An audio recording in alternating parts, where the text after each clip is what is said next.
The world is a much smaller place, isn't it, these days? Much smaller place. So with that, we have to understand how horsemanship is done in other countries in order to be good at what we do. Wouldn't you all agree? So something that we need to talk about is terminology. I know this room loves that word. I know the living hell you all have been through. So I am now an adaptive riding instructor, just so we're all clear. Okay, that's what I am. Thank you. Thank you. I have learned the proper terminology, and we are making sure that CHA uses it, just so you're all clear. Awesome. We're doing all that. We're doing it through everything. We're trying really, really hard to not misuse the word therapy, okay? So with that being said, though, let me tell you some things that are pet peeves of mine that you all misuse, and it makes me crazy. Okay, let's be fair here. Okay, an instructor is somebody that teaches a person to ride a horse. A trainer is somebody who trains the horse, and a coach is somebody at a very high level that's teaching FEI sport or quarter horse world or whatever the case may be. Do you understand the difference? Yes. So a trainer is not a riding instructor, and a riding instructor is not a trainer. Now, some can be both. But then you're a trainer / riding instructor, you're not just a trainer. And what do we do here in the US? Everyone's a trainer. And that's not correct. Okay? So I'm just throwing that out there. If we're going to talk about terminology, that is a pet peeve of mine. And yes, it was written down, and it's very important, and it's right at the top. Okay. So, very, very important stuff. The next thing I want to talk about is all of your horse professionals that you work with should abide by some sort of a code of ethics, yes? Because if we're going to be a professional, don't we have to have a code of ethics?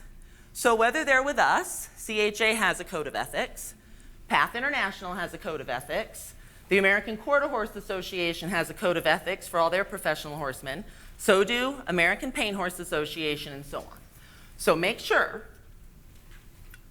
that whoever you're working with has some sort of something. Because here in the United States of America, can we hang a shingle and call ourselves a riding instructor? Yes, we can. Can we hang a shingle and call ourselves a horse trainer? Sure we can. Can we hang a shingle and call ourselves a coach? Yes, we can. But in Massachusetts, can I just bag on Massachusetts for a second? Sorry. Massachusetts requires a written test and $50. And I called up Massachusetts when I first became CEO of CHA, and I said, look, if they're already CHA certified, can we just forget the garbage? And they said, you can forget the written test, but you still have to pay the $50. So that's not really legit to me. Legit to me is something where your hands on the ground, your boots on the ground, you're actually getting it done.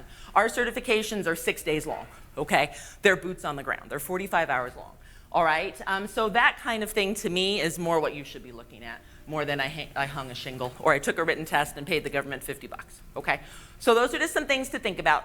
Does your equine professional follow a code of ethics? And if they don't, let your center go ahead and pay their membership to go ahead and either become certified if they're going to go through a process or understand what their code of ethics is for their breed association or whatever, okay? I think that those are really important things. Want to talk to you, and at any time you guys stop me for questions. We'll also leave stuff at the end. Did any of you come with specific questions in mind that you really wanted to talk about? Okay, super. If they come up as we go, let me know, okay? Yes, real quick. Please, sure. Pony club ratings. Pony club ratings, yes. So pony club ratings, I'm glad you brought them up. They're not for the instructor, they're for the rider. Pony club does not certify instructors. Pony club certifies riders, okay? So if you're a pony club C'er, B'er, or A'er, you have accomplished goals within pony club as a rider and a horse handler, but not as an instructor, okay? So just a clarification on that, and that's very good to bring that up, okay? Really good.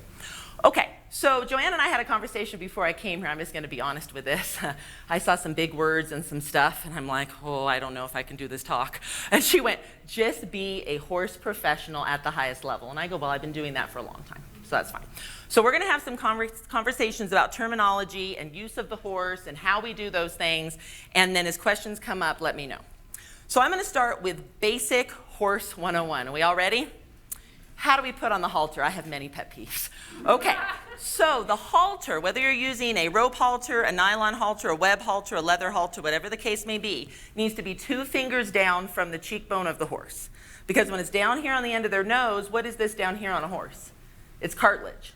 It'll break if they pull back. Okay? What's up here on a horse? It's bone. So from the very, very get-go, if your horse professional is not putting their halter on, will you please fix them? And I think we need to do that. I mean, it's okay, because is safety of the horse paramount? And is safety of our clients paramount? And is safety of each other as the team paramount? Yes. So we want to make sure that the horse has safety. Okay. Then, once we attach the halter to the horse, handling of the horse. This is not good leading. Okay, horse is behind me, life is sunny, I'm going to look around. All right, then the bee stings the horse on the butt lands on top of your client. Does that make sense? So horse handling is, and obviously we don't wrap the lead rope around, right? We go ahead and figure eight our lead rope, we hold here. We don't hold here. Horses are claustrophobic. Okay, it's amazing they let us put them in a trailer. It's amazing. They need to be at least 6 to 8 inches from where it connects to the halter so they have that freedom, okay? And then we lead them like this, with them next to us, so that we can see them out of our eye. Does that make sense? They should never get in front, never get behind. They should be right here. Who's ever seen Showmanship? It's a class in a horse show. Any of you seen that? Okay, embrace your inner showmanship. Because even though some of it, you're like, oh my gosh, so straight. You don't have to do necessarily all that. But some of it is so important because of how we handle the horse. So if I'm leading the horse, right, I have my figure eight, have my lead rope. I'm doing this, and I get to the point where I need to make a turn with my horse. Is this a good idea? No, that horse is going to step on my toe. Okay? So how we lead a horse, we go like this, and we showmanship it up. Underneath the neck. And please, horse professionals in the room and those that are really close to your horse professional, teach the horse how to do that. The horse needs to be turned away from you, not into you for safety. Okay, so they aren't stepping on your client's feet, your volunteer's feet, everybody's feet. Okay, so it's away. Super important. Also, should the horse in hand be able to do whatever move you want them to do? Sure they should. So they should trot. Okay? Not, oh my God, trot.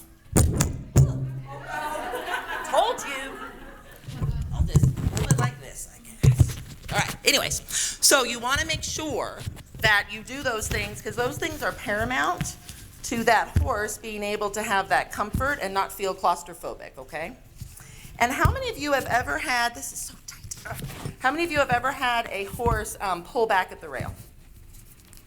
You ever had that? Yeah. And what do you think that stems from?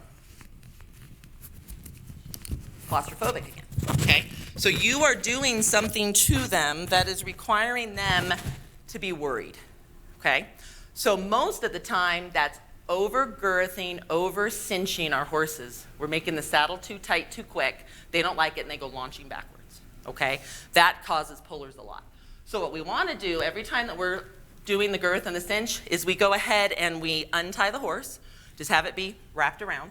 They pull back. Where are they going to go? Nearest patch of grass, their buddy. They're not going to run out in the road, right? They're going to stay right there. And then we can go ahead and girth them and cinch them that way, okay? So they're not launching backwards. So think about everything in relation to the horse and the claustrophobic nature of the horse, and make sure that the horse is kind of calm with all those things, okay? Same thing when we go to bridle them. We put the halter around the neck, but before we do that, what do we do with the lead rope? We untie it.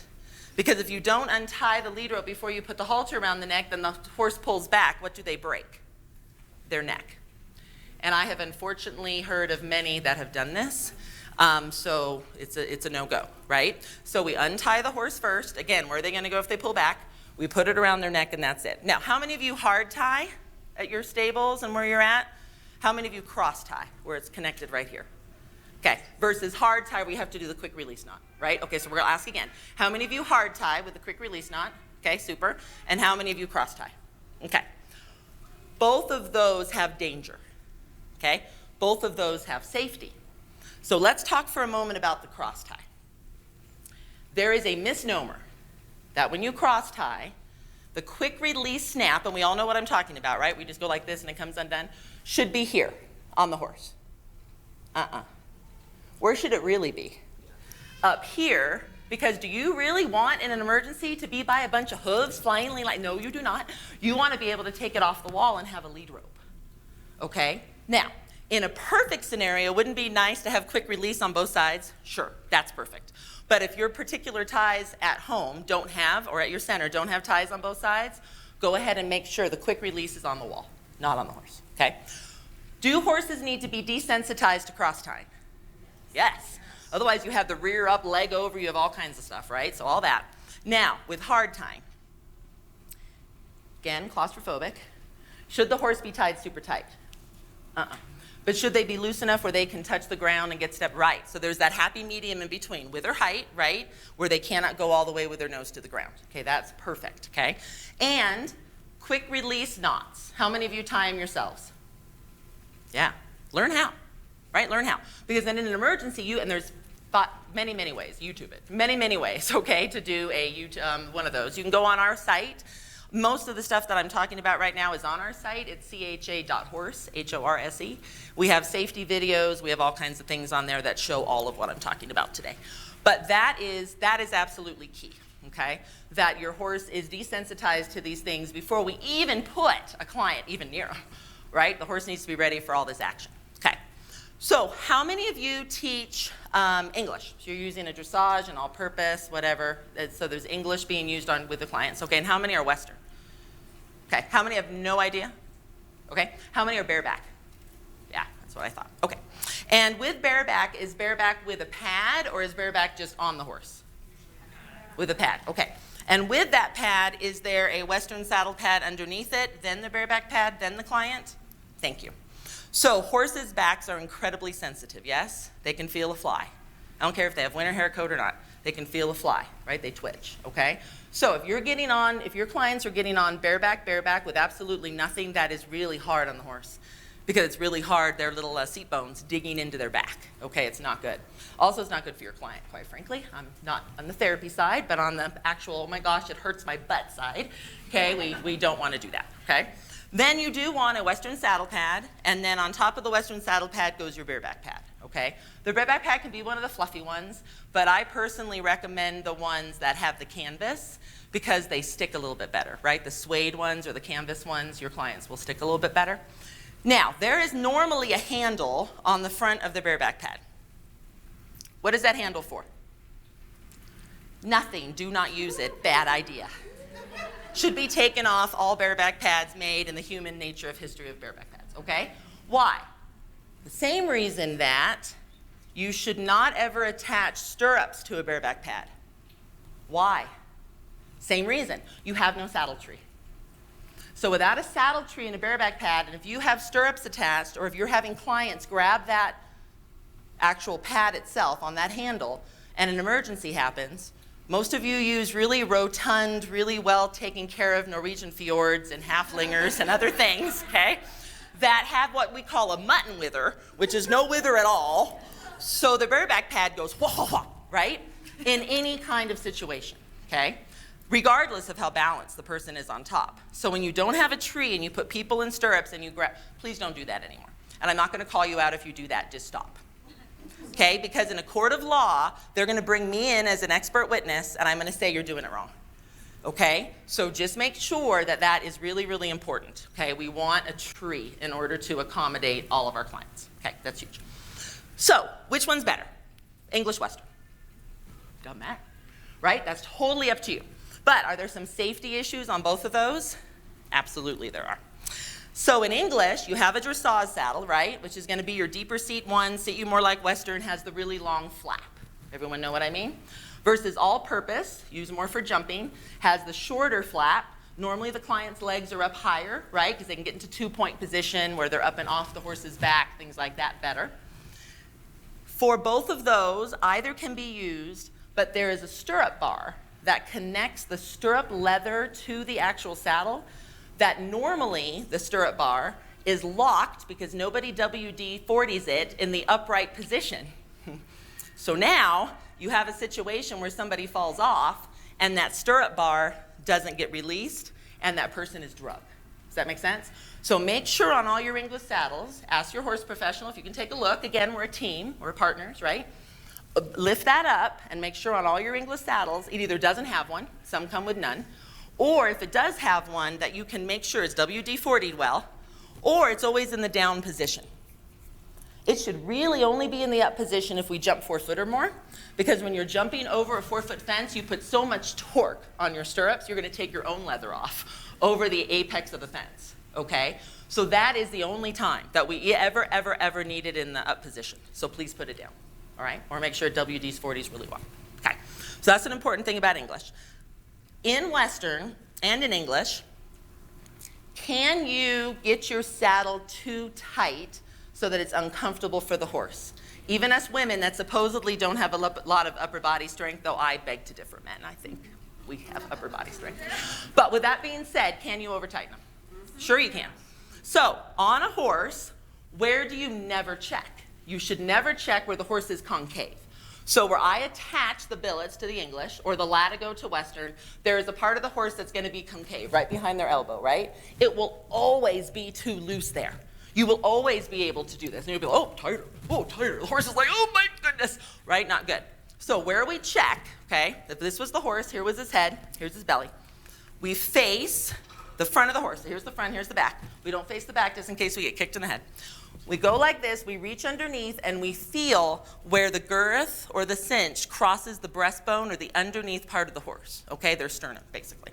So the underneath part, because you will still be able to get one finger in there, and that's super. Because by the time the rider gets on, guess how many fingers you have now? 2, okay? So you might have to tighten it again when a rider gets on, especially dependent upon the weight of the client. Okay, because it's going to sink deeper onto the horse, all right? So we always want to check our girth and our cinches there, where it crosses the sternum, not in the, where it is hollowed out, where it actually attaches. So that's kind of huge. All right, in Western, there are many types of cinches, okay, where you can attach the saddle. Some of them have buckles, right, that you put into the hole, and then you can just attach it to the end of the latigo to the latigo keeper. I'm not a fan. The reason why I'm not a fan is, can buckles suddenly go bye-bye and not work anymore? Oh yeah, they can. So if you do a latigo knot, the figure 7 knot that we were all taught at Girl Scout camp, right? Comes in and out and down. Now, does this make this side of the rider's leg stick out a little bit more? Yes. And if you have a client with highly sensitivity issues, you might not be able to do that. You might need to definitely make sure that they're even on both sides. But if you do not, it's just a safety thing, right? That knot is not going to come undone no matter what. Can the buckle give out? It sure can. Okay, so some things to think about. On your stirrups, in Western, all of them should have a stirrup jockey. So where the stirrup attaches to the fender, that stirrup can roll around in that fender unless you have the actual piece of leather that it came with, a little leather strap, or you go to Walmart, you get yourself some Velcro, and you stick it on there, or you do some hay twine, and you get some hay twine, okay? But it really needs to have that closed up above the stirrup, otherwise it will flip on you, and that's not good. So these are just some things with tack, just to kind of think about. And I've got some lawsuits that I'm going to share with you guys in just a moment on that. But before we do that, I want to jump ahead just a little bit onto something else. So how many of you do groundwork with your clients? Okay. So groundwork can be anything: leading, tying, grooming, brushing, tacking. So how many do that groundwork? Okay, super. How many do the groundwork where you're teaching your client how to lunge a horse? Put them in a circle. Yeah. Okay. How many of you have seen your horse professional do that, though? Yes. All right. So let's have a conversation about all these different ways to do groundwork with our horses and why we do them. Lunging is not. Stick the end of the lunge line here on the bottom of the halter, yeehaw around in a circle, with the horse all inverted and all like this, and ewe-necked and sway-backed and all those things. Why is it not that? Bad for the horse, bad for the client, bad for all of us. Okay, just bad. Bad, bad, bad. If you want to get yeehaw out of your horse, you let your horse loose in the field, you let him run around. You let him loose in the arena, you let him run around. Let them be natural when they're trying to get all their yeehaw out. But when they're being lunged, they need to be lunged either in a lunging cavesson or a snaffle bridle, or some other form that is going to make them get into the correct frame, okay? And I did bring a few things we're going to chat about. Miss Nina, I'm just going to reach behind you here. So how many of you know that your horse professional uses side reins? And these are not them, so don't look at these. Use side reins. Side reins that has like the donut, right? And they attach it from the bridle, yeah, back to the horse. Okay. The reason why we put side reins on a horse when we lunge them, with a client or without a client, is to get the horse into the proper frame, okay? So in order for a horse to travel correctly, their poll, which is in between their ears, their withers right in front of the saddle, and their croup on top of their hind end have to be level, okay? That's correct movement for a horse, any breed of horse. Your Arab might be slightly higher, your saddlebred slightly higher, your Morgan slightly higher, but not much. Their withers and their croup are still in line, okay? And then the other part that's really, really important is that their nose is perpendicular to the ground. So this is correct. This is not correct. Because this hollows them out and gives your old horses more of a sway back over time. And you want them to be able to use isometrics, right? Use their stomach and lift up. And with our clients that are riding, they don't necessarily know how to put a horse in frame. Right? They don't necessarily know how to do all this fancy stuff and get the horse to do all that dressage stuff and whatever. So the lunging is so important ahead of time to make sure that the horse is doing it right. I don't like lunging in side reins, which is the ones with the donut, unless there's a client on. Then they're perfect. They are meant for that, meant for the client to be on. When I lunge, I like to use what's called Vienna reins, which is what I brought here. Vienna reins were developed in Vienna. This goes like a chest collar on a horse, right, or breast collar, so it's going to go in between the front legs, okay? And I'll pass it around if you want to see. This goes up and back and around, and normally attaches to a surcingle. Everyone know what a surcingle is? Like a girth or whatever that has the holes in it, okay? So it attaches to that, or you can attach it to your saddle. It's fine to do that. And then it comes back to the horse's mouth, okay? Who's heard of a horse needs 3 seconds after something's happened to understand that pressure? It needs the release of pressure within 3 seconds. This will give it to them automatically, okay? Whereas your hand probably won't while you're riding, all right? So this is why Vienna reins are so important. They can walk, trot, and canter in them, okay? If they're set correctly, they should have no trouble. You never want to put them tight to start because the horse might rear up, right? You want to start them really calm and just let them know, well, you know how to do everything. Okay, I'm going to pass my fancy stuff around, and I only have one of each. So if you keep it, I will be very sad. So please return it to me at the end. Vienna, like the city. Mm-hmm. They are Vienna reins, yes.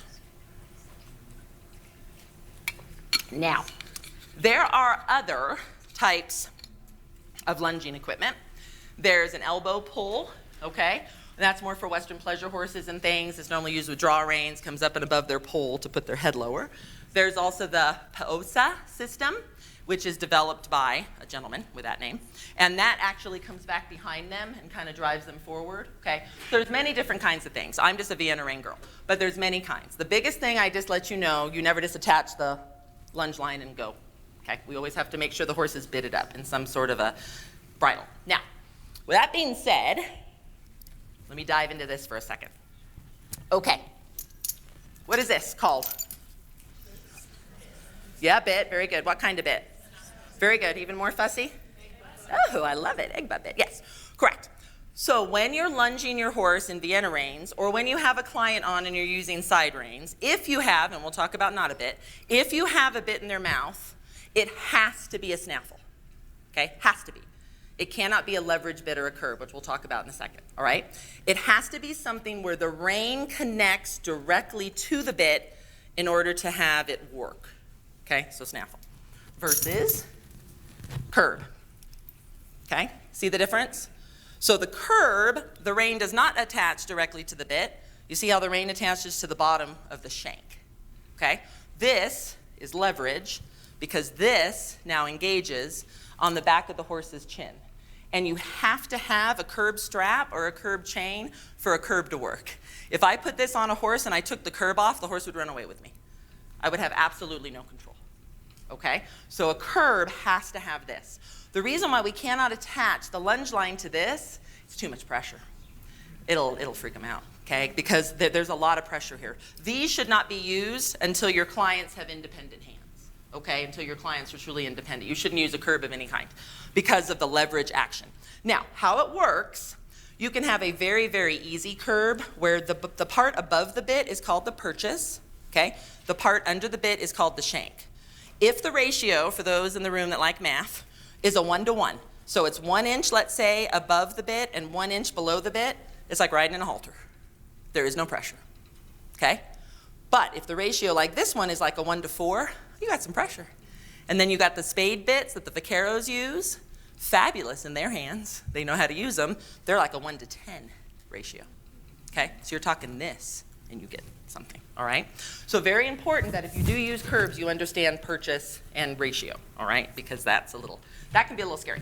Now, is this a curb or a snaffle?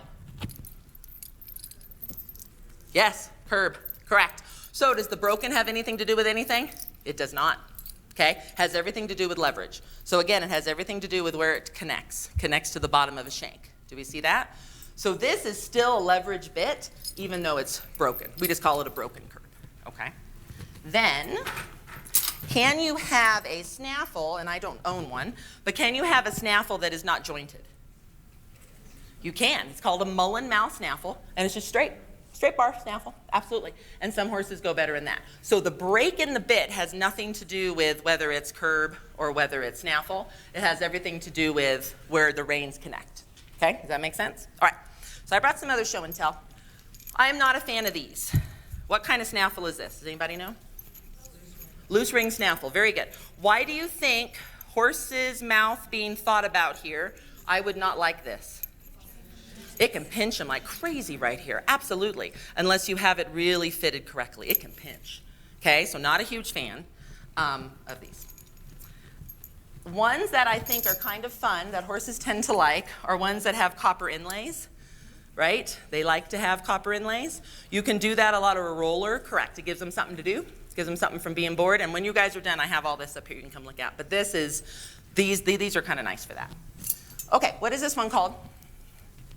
D-ring, very good. Shaped like the letter D and a backwards D. Again, lots of horses go pretty well in this.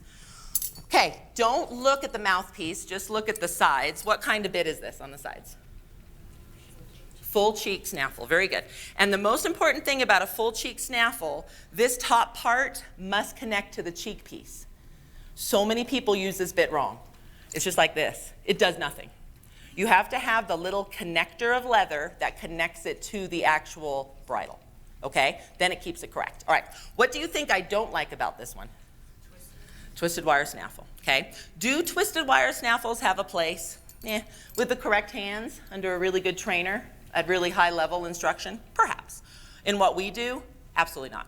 Teaching beginners to ride horses? No, bad idea. Okay, so we don't want to ever use twisted wire. All right, then we have some other interesting things here. So what is this called?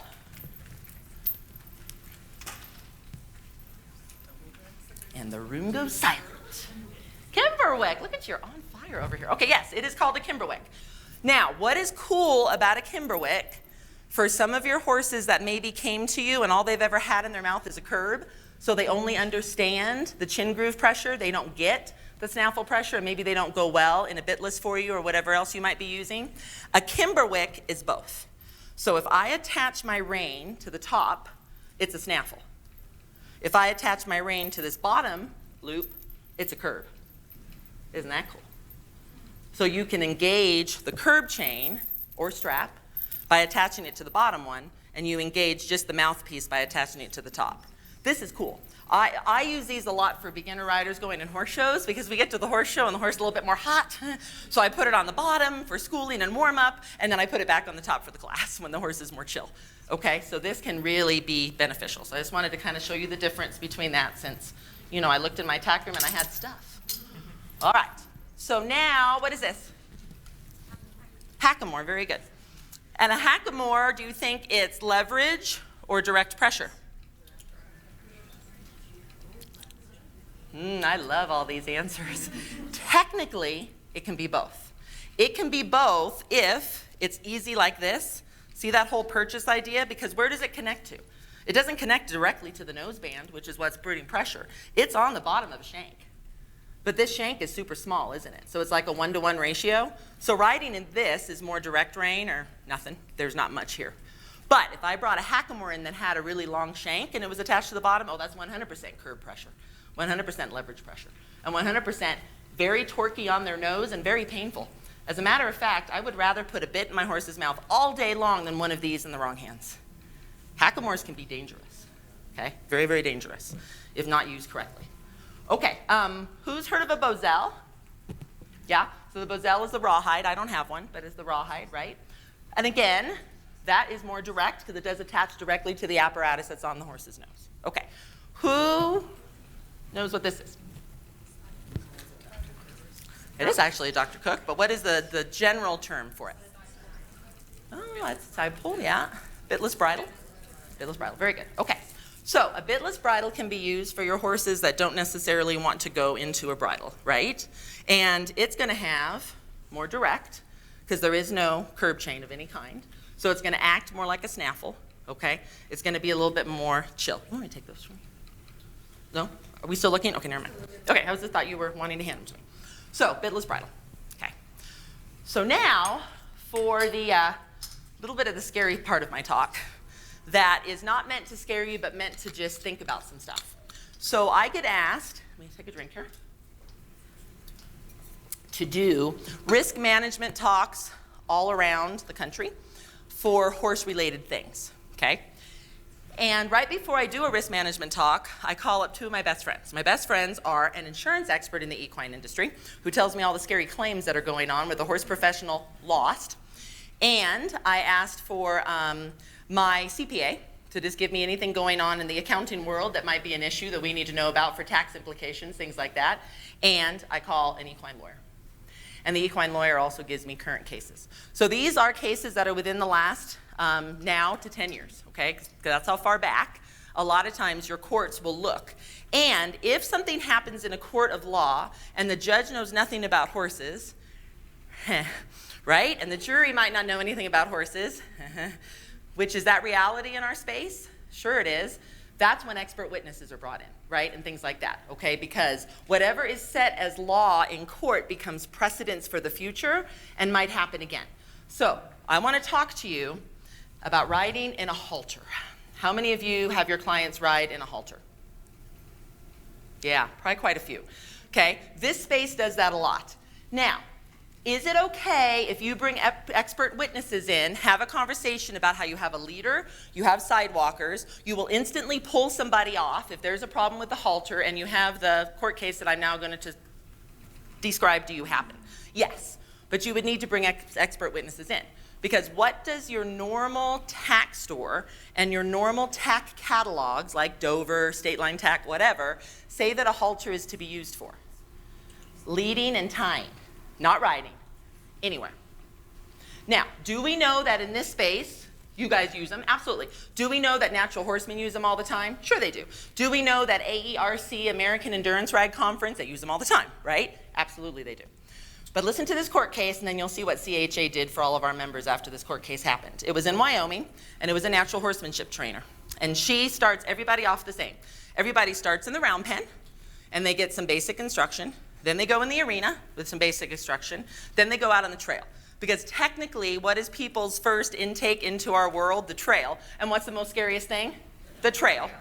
Because you've got the deer that can come out, you got the hornet that can sting, you got, you know what I mean, the river crossing, whatever, but that's reality. So that's her hierarchy. Makes sense, right? She's a natural horsemanship trainer who follows a brand name certifier who says, rope halters, rope halters, rope halters. Okay, so that's what she does. Okay, super. So this particular incident was with a young lady who was 21, owned her own horse, had been riding with this particular instructor, not one of ours, I might just disclaim, not one of our instructors, and had been riding for years with her, and they were going to go out on a trail ride. She did a lot of paid trail rides, where she'd take you as a private individual out on trail and teach you how to maneuver and do stuff on trail. They're going up the embankment. She had not been on this trail in a while. At the top of the hill, the neighbors had just gotten a pen of brand new goats.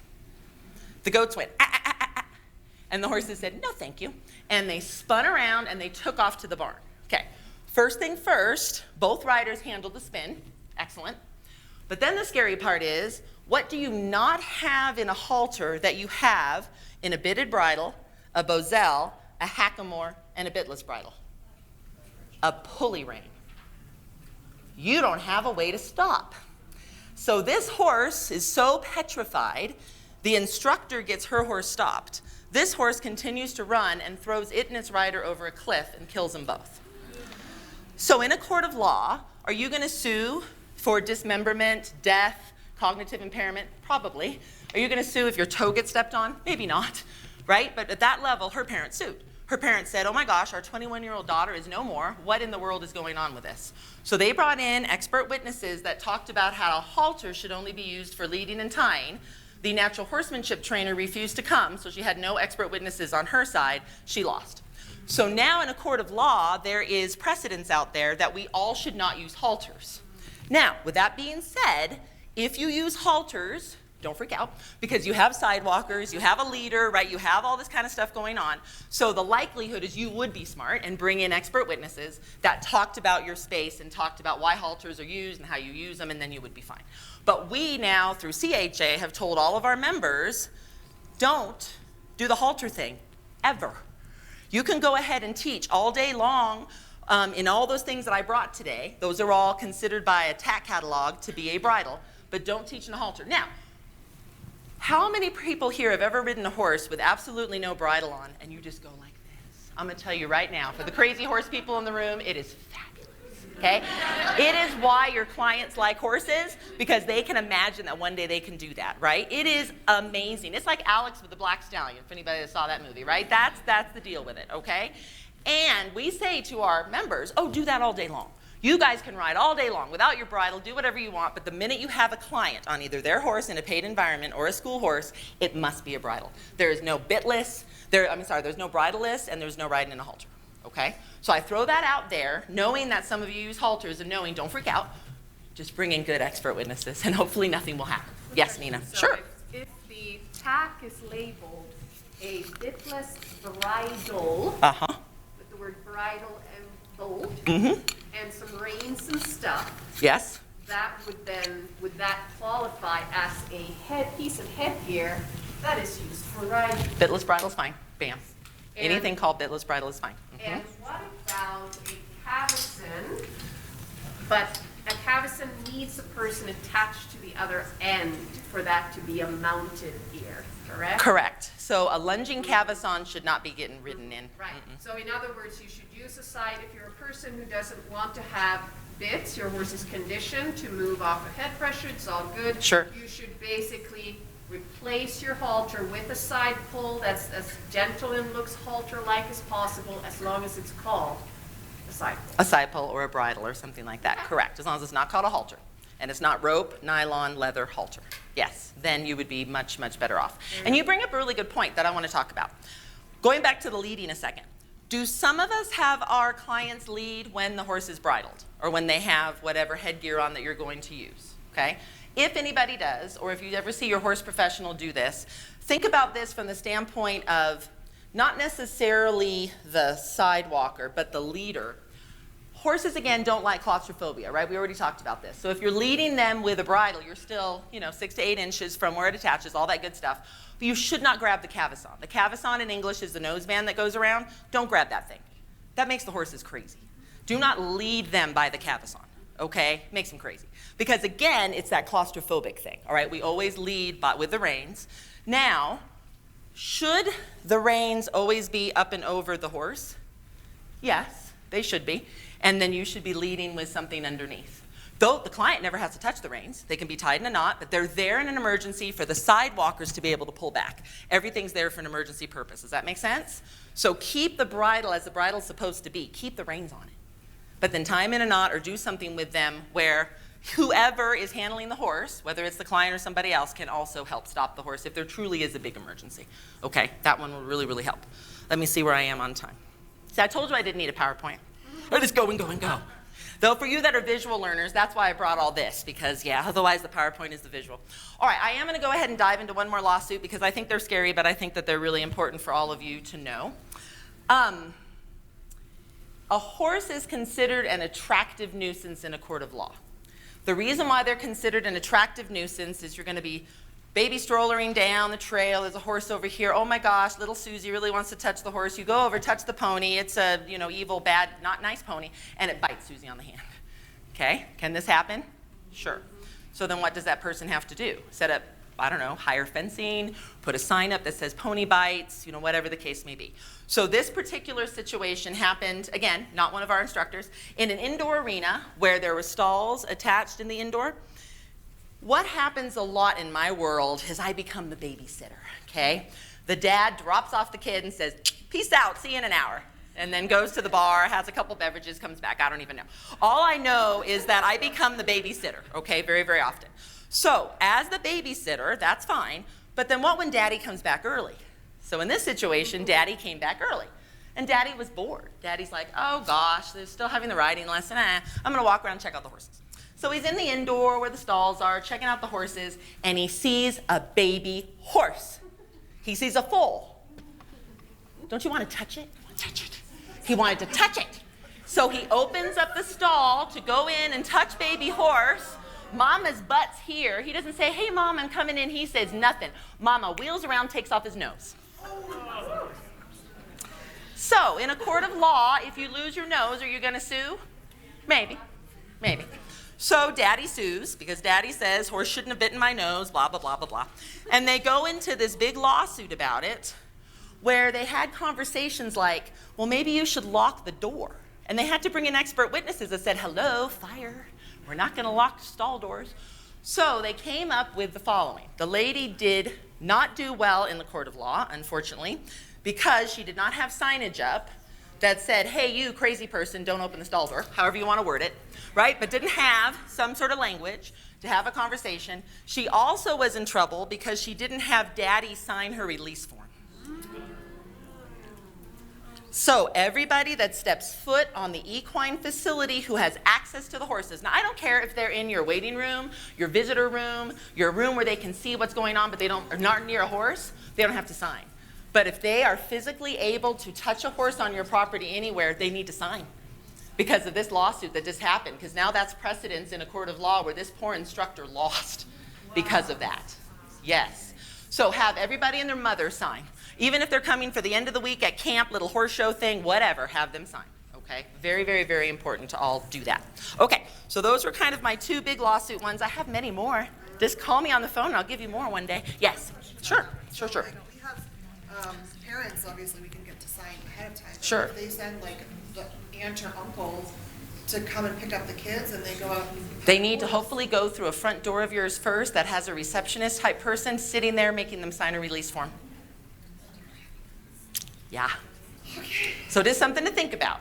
Now, could you get around that? Possibly. It depends on the jury and the judge and the lawyers and whatever the case may be. But just know that this is now precedence. And this is a pretty recent one. This is like 2.5, 3 years ago, right before COVID. Yes, ma'am? So I have a question. Sure. So how does that play into the fact that you have Equine Liability Act signage posted in every facility? I will bring that up. I'm glad you mentioned that. Because it would seem like if that's there, they've already assumed the liability. Correct. I will bring that up. What are the two states that do not have the Equine Liability Act? Who knows? California and Maryland do not have it, okay? I grew up in Southern California. We tried really hard, but the lawyers always outran us, okay? And Maryland, well, they just do their own thing because Maryland does its own thing, right? Which is fine. So Maryland and California are the only two that do not have it. Nevada just recently got it. I mean, we're almost there. We're almost all 50 states. But what does that signage actually mean? That signage means the following. You are accepting risk by coming in here. Absolutely you are. However, is the signage posted everywhere it needs to be? I hope so. It needs to be posted on the entrance to where you are. It needs to be posted on every arena where your clients are going. It needs to be posted on your interactive trail if you have one. It needs to be all over. And then look at your state statute. Every state is different. Call up your state horse council. Call up whomever in your state because the language has to be correct on the signs that you post. You can get them a lot of times from your state horse council, but you can also get them from the feed store, and they're wrong. So unfortunately, if you've got them from a feed store, ask your equine lawyer if it is correct with the actual statute, or Google the statute yourself and make sure, because there's really finicky kind of stuff that can happen with that. Will it help you? Yes, it will. Will it 100% protect you? Not necessarily, depending on the judge and the lawyers and those kinds of things. But having it is great. Making sure that you put it in your release forms is super. Please utilize it for those 48 states that do have it, okay? And just so we're all clear, when I moved from California to Colorado, my insurance went down 50% because we have that law here. So that's a little scary for those that live in California and Maryland, and I'm sorry if you do. But hopefully over time, you will also get it. And then hopefully your insurance and stuff will also come down because that really is a little frightening. Thank you for bringing that up. All right, let me look and see here. if there's anything else in particular that was on here. Okay. Those are the main things except for the following thoughts. Going back to terminology, because we all love that so much and it makes our eye twitch. Okay, terminology. If your horse professional is using terminology that you're like, whoa, I don't even know what that is, or they're using alphabet soup that you don't know what it is, because what's AHA? American Hippotherapy. What is it also? Arabian Horse Association. So here within this own space, right, we have acronym confusion, okay? You're also going to have terminology confusion because nobody in here really knew what a Kimberwick is. And if all of a sudden your horse professional is like, we're going to start using a Kimberwick bit, you're like, I don't even know what's going on, all right? But do the respect the other way too. Because you all use a lot of jargon, I love you all, but you use a lot of jargon that frightens me as a horse professional, because I don't know what you're saying about contraindications. I don't even know what that means. And you start saying these things, and I start hyperventilating, okay? Now, do I sometimes have kids to me that have ADHD, and do I teach them well? Absolutely I do, as an adaptive instructor. But do I know how to do the next steps? No. Do I want to learn how to do the next steps? No, or I would have become a therapist, okay? But have that same grace to your equine professional with your terminology as you do with them and vice versa. I have a great example. We have a wonderful lady who, if you call our office, she's our membership services director. Her name is Terry. We hired Terry not knowing iota about the horse industry. She knows about running an office, okay? She is phenomenal. We'll be in a boardroom and we'll be like, AQHA, and she's like, what's that alphabet soup? She'll say, we're like, oh, American Quarter Horse Association, sorry. And then we'll be like, la, la, la, la, la, ergot. She's like, what's an ergot? Oh, the back of the, okay, whatever, right? Well, we have a conversation, and that's what we need to do. We just need to make sure that there's that mutual respect both ways when we're talking about the team. In my opinion, you guys all share one love, and that is the horse, or you wouldn't be using the horse as a tool in your program, right? You all love the horse, you respect the horse, you understand that the horse really works for your clients, okay? The horse professional obviously has dedicated his or her life also to the horse. The client obviously wants to be there to be with the horse, right? So everyone has the same love, the horse. And as long as we just keep that love as our focus, then hopefully the terminology and the alphabet soup and everything else won't get in the way. So with that, I am going to go ahead and hand out my business card, and you guys can take one and pass it along if you want. If you do not want, I am not offended. I'm going to take one of these and these. This is our catalog of all the manuals I talked about, and they will be in the silent auction. And then also other things that we do, like our certifications, are in this one. And again, if you don't want it, don't worry. Just give it back to me at the end. Are there any questions? I think I have like 3 minutes before 2:30 that I can answer. Yes, please. Christy, one last bit of advice for us. Sure. Is how do we choose, how do we know our horse professionals are what they say they are? They are what they say they are? Yeah. Maximize the team. Yeah, the Correct. start to sense, it's not a given in the horse industry that everybody's going to have their CHA certification. Correct. You know, or be an AQHA professional horseman or whatever. So many of these therapists are trying to figure out, and they're not hiring instructors, they're hiring Correct. horse handlers. Yes. Yeah. So what are some resources? Yeah, no, very, very good. So obviously we talked about that at the very beginning, the code of ethics, and the reason why I brought that up is because I personally believe that everyone should not hang a shingle and should actually go through something. So I would say that's the best bet, is if they go through something. Now, if they have not done that, how can you find out? There is a thing called a resume that you can ask them for, right? And on there you can do references. And you can ask their references for things like that. That's certainly fine. You can also go ahead and have 5 to 10 questions that you know really will differentiate them from the masses. You probably could come up with 5 or 10 questions from just what I talked about today, huh? Say, how do you lunge a horse? And if they say, oh, I attach the lead rope here and just let him run around. Okay, go away from that person. Don't do it, right? If they don't understand terminology like ewe-necked, if you said, hey, if your horse is ewe-necked, what do you do to solve that? Which means you should bit them up and put them like this, right? Then that's probably not good. If they don't know basic terminology, right, those are problems. We use things like forward, impulsion, those kinds of words. Use those words with them, and if they glaze over, that's not good. Okay, so just having a conversation with them about those kinds of things. Even talking, go in their tack room with them and say, can you talk to me about these different things in here? And do it from a point of grace. I'd really like to learn. Can you teach me about what you use with your horses in order to accomplish success? And then ask them a few more questions. Oh, really? I heard something this one time at a conference about direct and indirect pressure and, I don't know, leverage. Can you have a conversation with me about which one in here are those? And if they pick up your snaffle and they say, this is a leverage bit, run away. Right? So we can really do some of those things in a point of grace where you're having a conversation with them. So do you need to know everything about the world of horses in order to have a partnership? No. Do you need to know enough to be dangerous? Yes. I really do think you do. And happy to help with that with a phone call, happy to help with that with our manuals. Again, we have so many webinars that are free that are on our site. Others cost money. We have plenty of YouTube videos that are on cha.horse, and if you take my card or one of those brochures that's on there, that are all free to you to use. And please utilize that stuff. Utilize it for your staff. Utilize it for your horse professionals. Utilize it for your clients. Utilize it for their parents, right? They're fun videos that they can be watching right in the kind of the waiting room area while you're doing your riding. So does that help? Okay, super. Well, if there's nothing else, come to me after. I think we have a little bit of a break now before your next thing. I'd be happy to talk more, but it was my pleasure. Thank you for your grace of me not having my PowerPoint. Thank you.